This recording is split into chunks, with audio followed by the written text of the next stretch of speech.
제가 지금 15분 동안에 마이 가스펠을 설명을 하는 시간이 정말 귀한 시간이라고 생각합니다. 지금 시간을 갖다가 어떻게 표현하노 하면 저는 한마디로 이건 제가 표준말은 아닌 것 같은데 깝깝함입니다. 정말 깝깝함입니다. 아마 인류 역사상 가장 깝깝한 시간이 아닌가 그렇게 생각하는데요. 21세기 들어서서 이렇게 깝깝한 시간은 아마 처음이다 생각, 앞으로 전무후무할 시간이다 이렇게 생각합니다. 자, 그러면 이런 깝깝한 시간을 만났을 때 나는 어떻게 하는가 하는 오늘 마이 가스펠을 설명하려고 합니다. 저는 사실은 원래 43년 차, 44년 되는 신앙인입니다. 제가 44년 동안에 쭉 해온 것은 성경 묵상입니다. 이런 깝깝한 시간을 갖다가 수학적으로 얘기를 할 때 변곡점이라고 합니다. 인플렉션 포인트인데 변곡점을 만나면 이후는 이전과는 전혀 다른 삶이 계속이 됩니다. 솔직하게 얘기 드리면 변곡점을 만나면 둘 중에 하나입니다. 내 삶이 더욱 성숙하든지 아니면 성하든지 아니면 망하는 겁니다. 변곡점이라는 뜻이 바로 그렇습니다. 지금 제가 느끼는 이 깝깝함이 저희 삶 속에 마침내 더 깊은 하나님의 세계를 알았으면 해서 제가 이 오늘 말씀을 준비했습니다. 제가 이 깝깝함을 생각하는 것 같으면 생각나는 두 대조군이 있습니다. 첫 번째 대조군의 대표적인 사람은 엘리야 선지와 욥입니다. 두 번째 대표적인 군은 홍해를 건너서 홍해의 마른 땅을 건너서 자기 발로 건너와서 마침내 광야에서 40년 동안의 시간을 보냈던 60만 3,498명이 두 대조군입니다. 오늘 이 두 대조군이 어떤 변곡점을 만나가지고 동일한 변곡점을 만났어요. 이 동일한 변곡점을 만난 사람이 어떻게 결말이 났는지를 보고 마이 가스펠로 귀한 교훈을 받았으면 합니다. 첫 번째 대조군에 있는 엘리야를 보면서 생각해 보기로 하겠습니다. 열왕기상 19장 4절입니다. 제가 읽겠습니다. 자기 자신은 광야로 들어가 하루길쯤 가서 한 로뎀나무 아래에 앉아서 자기가 죽기를 원하여 이르되 여호와여 넉넉하오니 지금 내 생명을 거두시옵소서. 나는 내 조상들보다 낫지 못하나이다 하는 고백입니다. 얼마나 깝깝했으면 지금 이 엘리야 선지가 이 고백을 하는 장면은 하루 전에 어떤 일이 있었는가 하면 이틀 전에 어떤 일이 있었는가 하면 바알의 선지자 450명을 자기가 칼로 처단하는 장면이 나옵니다. 그러고 하늘에서 기도했던 대로 불이 떨어져 가지고 이스라엘 역사상 전무후무한 거대한 기적이 일어났는 것을 직접 오게 했던 그 장본인입니다. 이 엘리야가 어마어마한 사역의 한가운데서 자기가 전무후무하게 도무지 있을 수 없는 사역을 갖다가 목도한 엘리야가 아합 왕의 왕비인 이세벨이 너는 내일 네 목하고 몸하고가 분리될 것이라 하는 얘기를 듣고 이상한 행동을 합니다. 소위 도망을 치는데 부알세바로 갑니다. 자기 사환을 들고 부알세바로 갔다가 사환은 방에 곳에 놔두고 혼자 광야 속에 들어가서 하루길을 가서 하는 고백이 바로 이 고백입니다.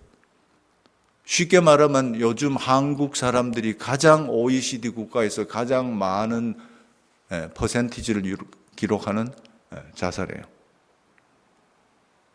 하나님의 선지자가 이틀 전에 어마무시한 기적을 목도를 하고 이틀 뒤에 죽겠다고 고백하는 것은 이거는 보통 깝깝한 일이 아닙니다. 또 한 사람의 깝깝한 사람이 이와 거의 동일한 깝깝함을 표시하는 사람이 우리가 아는 율법으로는 완전한 욥이었어요. 전혀 율법으로 흠잡을 수 없는 욥한테 10자녀가 죽고 자기 재산이 다 없어지고 마침내 자기 몸에 피부병이 너무너무 극성해가지고 그 사기로 자기 몸을 끓고 있는데 그 사랑하는 아내가 와서 하나님 저주하고 같이 죽지 니는 뭐하고 있노 하는 가장 처참한 얘기를 들은 욥이 그럼에도 불구하고 전혀 눈도 깜짝하지 않았어요. 그런데요, 그게 욥기 2장까지의 일입니다. 그런데 3장에 가면 달라져요. 2장 마지막에 누가 찾아오나 하면 욥이 가장 가까이 지냈던 세 친구가 찾아옵니다. 친구가 찾아와가지고 욥의 환경이 너무 깝깝했기 때문에 이 양반들이 털썩 그 자리에 주저앉아가지고 일주일 동안에 성경에 나오는 시간은 정확한 거예요. 디스카운트를 하시면 안 돼요. 성경에 950살을 살았다 하면 950년을 산 겁니다. 여기 지금 욥의 세 친구가 일주야를 아무 말 못하고 앉아가지고 입을 다물고 일주일이 지나니까 마침내 그 극성스러운 와이프의 저주 소리에도 이겼던 욥이 전혀 달라집니다. 이틀 전에 기가 막힌 기적을 체험하고 이틀 후에 죽기를 원했던 엘리야나, 일주일 전까지 전혀 눈도 깜짝하지 않았던 욥이 친구가 찾아오고 난 다음에 전혀 무너지는 욥이 욥기 3장 1절입니다. 그 후에 욥이 입을 열어 자기의 생일을 저주하니라 이렇게 했어요. 얼마나 깝깝했으면 자기의 생일을 저주를 했겠어요. 이 세상에 안 나왔으면 하는 얘기는 부모에 대한 가장 불공한 얘기고 하나님에 대한 가장 불공한 창조주에 대해서 정면으로 도전하는 얘기예요. 얼마나 깝깝했으면 이 두 사람이 동일한 얘기를 했겠어요. 그 다음에 두 번째 대조군에 60만 3,498명이 어떤 고백을 했는지 동일을 봅시다. 10가지 재앙으로 이집트가 초토화되고 마침내 이집트의 장자가 죽는 유월절을 직접 눈으로 목격하고 경험한 60만 3,498명이 유대인들이 인류 역사상 전무후무한 홍해가 갈라지고 마른 땅을 건너가 뒤가 따라오던 세계 최강의 이집트 전차부대 600성이 따라오고 있었어요. 그런데 자기들의 눈앞에서 600성의 최대의 탱크 부대가 물에 잠기는 걸 자기 눈으로 봤어요. 네, 진짜 자기 눈으로 봤다고.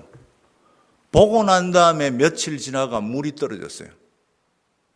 하는 얘기가 출애굽기 14장 11절입니다. 그들이 또 모세에게 이르되 애굽에 매장지가 없어서 당신이 우리를 이끌어내어 이 광야에서 죽게 하느냐? 어찌하여 당신이 우리를 애굽에서 이끌어내어 우리에게 이같이 하느냐? 우리가 애굽에서 당신에게 이런 말이 이것이 아니냐? 이러기를 우리를 내버려 두라. 우리가 애굽 사람을 섬길 것이라 하지 아니하더냐? 애굽 사람을 섬기는 것이 광야에서 죽는 것보다 낫다 이렇게 했어요. 지금 제가 말씀드린 두 가지 대조군의 사람들의 공통점은 뭐고 하면 너무나 지금 이 순간 여기 바로 이 자리에서 깝깝했기 때문에 누구를 저주를 했는가 하면 창조주를 저주를 했어요. 아마 이 꿈의 직장인 극동방송에 다시는 여러분들 아마 이런 깝깝함이 한 번도 없었을지 모르겠어요. 꿈의 직장이니까. 그런데 만일 여러분들이 어떤 환경에서 이런 깝깝함을 만나가지고 이런 느낌이 오더라도 저는 전혀 놀랍지 않다고 생각해요. 성경의 위대한 선지자와 위대한 욥이, 위대한 민족이 그 많은 기적을 본 사람도 동일한 고백을 하는 게 인간 역사입니다. 기대하지 않았던 깝깝함을 갖다가 대면해가지고 그들의 고백은 동일했고, 그런데 엘리야와 욥의 첫 번째 제가 했던 대조군하고 두 번째 60만 3,458명이 98명이 뭐가 다른지를 갖다 오늘 제가 설명하는 게 제가 오늘 준비한 마이가스펠입니다. 엘리야가 그 말을 딱 하니까 하나님께서 하시는 게 뭐고 하면 여러분 조금 읽어보시면 열왕기상 읽어보시면 나옵니다. 엘리야를 충분하게 쉬게 하고 난 다음에 하나님께서 하시는 말씀이 그게 열왕기상 19장 10절입니다. 그가 대답하되 내가 만군의 엘리야가 하는 말입니다. 그가 대답하되 내가 만군의 하나님 여호와께 열심히 유별하오니 이는 이스라엘 자손이 주의 언약을 버리고 주의 제단을 헐며 칼로 주의 선지자를 죽였으며 오직 나만 남았거늘 그들이 내 생명을 찾아 뺏으려 하나이다. 이게 엘리야의 고백입니다. 성경을 읽으시는 것 같으면 그 고백 속에서 실마리를 찾아내는 게 성경학자들의 학생의 의무입니다. 의무자 특권이라고 생각하는데 제가 여기서 두 가지를 갖다가 발견했습니다. 첫 번째가 뭐고 하면 엘리야가 사역에 임하는 태도가 특별했어요. 영어로 overly zealous 했어요. 나쁜 거 아니에요. 아주 귀한 겁니다. 이 세상에 열정이 없는 사람은 열정이 엄청나게 있었어요. 아주 귀한 열정이었어요. 그런데 그 다음에 보면 두 번째 발견할 수 있는 것은 주의 선지자를 죽였으며 오직 나만 남았거늘이라는 고백을 했어요. 엘리야가 어마어마한 열정을 가지고 있었는 것은 잘 들어보세요. 희귀성이 아니냐 이런 말이에요.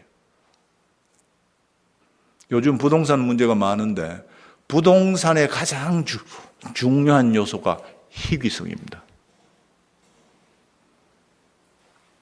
이 집이 한 집밖에 없는 것 같으면 그 집은 값이 한정없이 치솟습니다. 만약에 이 지구를 살리는 게 유일하게 내 혼자만 사역인 것 같으면 사실은 하나님의 능력이 필요 없어요. 하나님의 능력이 없더라도 자기 목숨을 기꺼이 버릴 사람은 이 세계에 많습니다. 굉장히 조심해야 됩니다. 제가 오늘 말씀드리고 싶은 것은 내가 사역에 임할 때 어떤 태도를 가지고 있었냐 하는 마이가스펠을 설명합니다. 그 제가 느끼는 걸 갖다 얘기하니까 저하고 이견이 틀려도 관계없습니다. 그에 대한 하나님의 대답이 다릅니다. 열왕기상 19장 18절을 보면 하나님이 말씀하시는 거예요. 그러나 내가 이스라엘 가운데 하나님이 7,000명을 남기리니 다 바알에게 이때까지 한 번도 무릎을 꿇지 않은 사람이 아직도 엘리야야 7,000명이 이 땅에 있다 이렇게 얘기했어요. 이 말은 무엇인가 하면 You are wrong 이런 말을 하셨어요. 나는 잘 모르겠는데 이거 마이가스펠이니까 이해를 하셔야 돼요. 나는 잘 모르겠는데 네가 어제 그저께 불이 하늘에서 떨어지고 450명은 바알 선지자를 죽이고 어마어마한 기적이 일어났는 것이 You know what? I did it. 하나님이 지금 얘기하시는 게 내가 했지 네가 했는 게 아니라 이 말이에요. 너는 왜 그런데 네 혼자만 있다는 걸 갖다가 강조해가지고 나는 다 아는 사람인데 내한테 그 말을 왜 하노? 왜 네만 있다고 얘기를 하노? 어마어마하게 엘리야한테는 거대한 충격이었을 거예요. 최소한 하나님이 엘리야한테 나타나가지고 위로를 해줘야 되지 않겠나 이런 말이에요. 그런데 똑같은 장면이 욥한테 일어납니다. 욥기가 42장인데 38장까지 욥이 넘넘하게 37장까지 넘넘하게 하나님을 갖다가 디펜드를 하고 있었어요. 38장의 폭풍우 가운데 하나님이 나타나시면 엘리야하고 정확하게 같은 얘기를 하세요. 무지해가지고 이 모든 어두운 것을 만드는 너는 누구? 이렇게 얘기하는데 그 얘기가 저는 개인적으로 봐서 욥의 세 친구 아니에요. 욥한테 하신 거예요. 하나님이 엘리야한테 나타나셔가지고 네 혼자만 아니고 7,000명이나 저기 있다 이 사람아. 욥한테 나가지고 너는 지금까지 37장이나 어마어마한 네 생각에 위대한 얘기를 했을지 모르지만은 네 말 했는 거는 어리석은 얘기다 이런 얘기예요. 이런 걸 갖다가 영어로 뭐라고 하나마 shocking 합니다. 우리가 생각했던, 내가 생각했던, 보통 범인이 생각했던 거하고 전혀 다른 얘기로 하나님이 판단을 내리시는 거예요. verdict를 내렸다는 이런 말이에요. 판결을 내리신 거예요. 너는 무슨 얘기하고 있노 지금? 자, 결론으로 이 말의 뜻은 이 엘리야야 사역에 임하는 네 생각이 틀렸어. 참 과연 그러면 우리가 어떤 태도로 사역을 임해야 되는가 하는 게 제가 오늘 내리는 결론입니다. 저는 개인적으로 한 30여 년 신앙 상담을 합니다. 신앙 상담은 글자 그대로 내용이 상당히 비밀스러운 게 많습니다. 어디 가서 얘기를 못 해요. 그래서 저만 신기하게도, 저만 유별나게도 이렇게 생각할 수 있어요. 왜 그런가 하면 상담을 오는 분들이 거의 대부분이 치유되니까. 그런데 하나님이 저한테 하신 말씀은 뭐고 하면 미션이라 하는 거는 네 생각에 남을 위해서 하는 거지만 그게 아니다. 미션을 내가 네한테 준 이유는, 내가 네한테 신앙 상담을 하라고 맡긴 이유는, 내가 네한테 성경적 상담을 갖다 해가지고 기가 막힌 리커버리율이 생기는 이유는 뭔지 아나? 하나님이 저한테 하는 말씀이에요. 너는 그 신앙 상담을 하지 않으면 너는 인간이 안 되기 때문에 그래요. 엘리야한테 하는 말씀이 너는 내가 네한테 사역을 맡긴 이유는 여호수아한테 나타난 군대 장관의 말과 같습니다.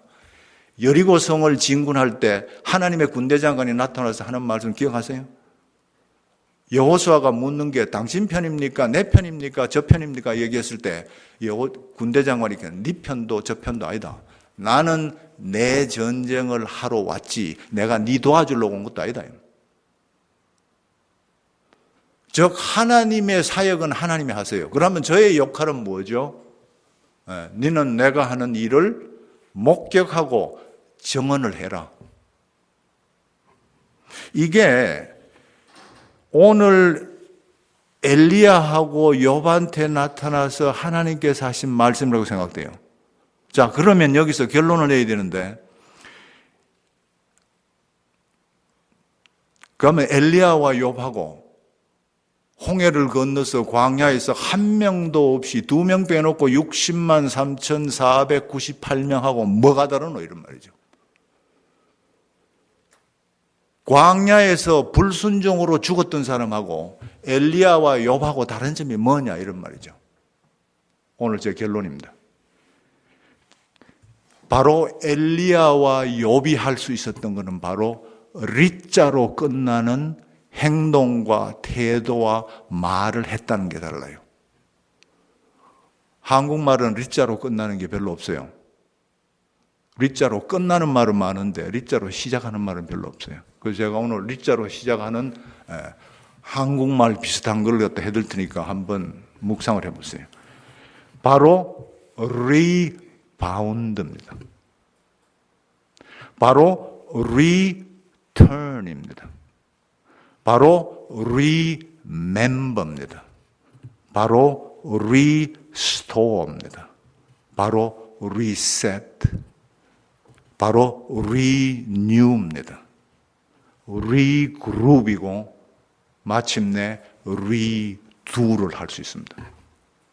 엘리야와 욥이 다른 점은 바로 기억하고 다시 회복하고 다시 한 번 더 일어서고 다시 한 번 더 그 일을 추진을 하고 비록 내 마음은 너무너무 상하고 너무너무 깝깝하지만은 다시 한 번 더 일어날 수 있는 것.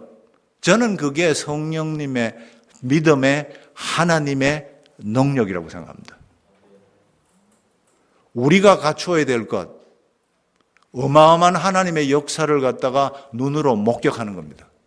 비록 나는 패하고 나는 쓰러지고 나는 없어지고 나는 정확하게 얘기해서 나는 점점점 decrease를 하고 예수님은 increase를 하라고 하는 말이 저는 정확하게 맞다고 생각해요. 그럼 내 이 세상에 살아있을 때 나는 왜 해야 되노 하면 비록 그 사역은 성공하지만은 내 삶 속에 내가 취해야 될 내 인격이 그리스도와 닮아가는 것은 절대 타협을 하시면 안 돼요. 그게 제가 오늘 마지막 내린 결론입니다. 기도하십시다. 하나님 아버지 은혜를 감사합니다. 귀한 시간 주셨사오니 하나님께서 이 모든 열매를 거두시고 저희들에게는 오직 목격자로서의 귀한 이름이 남게 하시옵소서. 다시 한 번 더 일어설 수 있게 하시고 이 깝깝함을 통해서 하나님의 깊은 세계를 볼 수 있는 저희들 되게 하시옵소서. 예수님 이름으로 기도했습니다.